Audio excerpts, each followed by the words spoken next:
Nous savons encore très peu de choses sur son habitante la plus célèbre, Marie-Madeleine, mais 2000 ans plus tard, les découvertes à Magdala ne sont pas terminées. En témoigne la deuxième synagogue de l'époque de Jésus, mise au jour il y a quelques semaines, à moins de 200 mètres de celle découverte en 2009. À l'époque, le culte et les sacrifices n'avaient lieu que dans le temple de Jérusalem.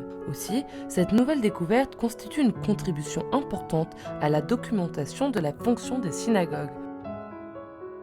La synagogue est un lieu de rencontre ainsi qu'un lieu de prière et d'enseignement de la Torah. Et donc, autour de la synagogue, il y a des groupes juifs que nous connaissons bien en Galilée et qui sont très importants, avec lesquels Jésus interagit à plusieurs reprises, même autour du lac.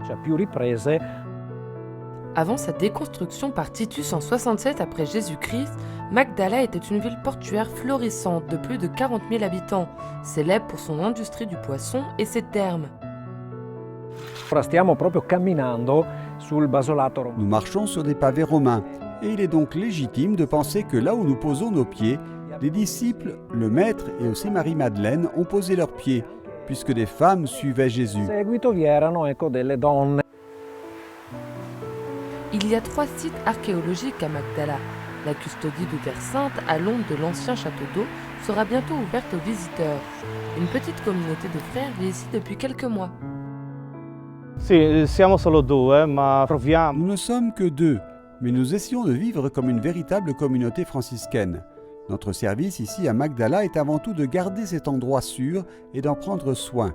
Si quelqu'un veut le visiter, nous pouvons montrer et expliquer ce que nous avons, car ce site est très intéressant.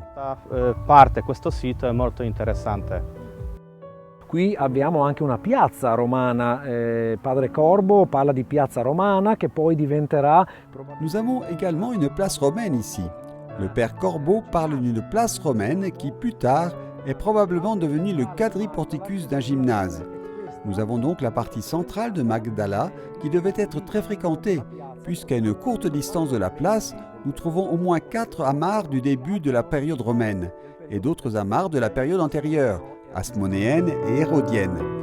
Le site doit être encore restauré et sécurisé, mais nous sommes convaincus que dans un avenir proche, il deviendra un lieu important à visiter, parce qu'ici, nous pouvons comprendre le microcosme qu'est le lac de Galilée, et donc aussi le choix que Jésus a fait de venir dans cette région de la Palestine et d'y annoncer le royaume de Dieu. Venire in questa parte della terra di Palestina e annunciare il regno di Dio.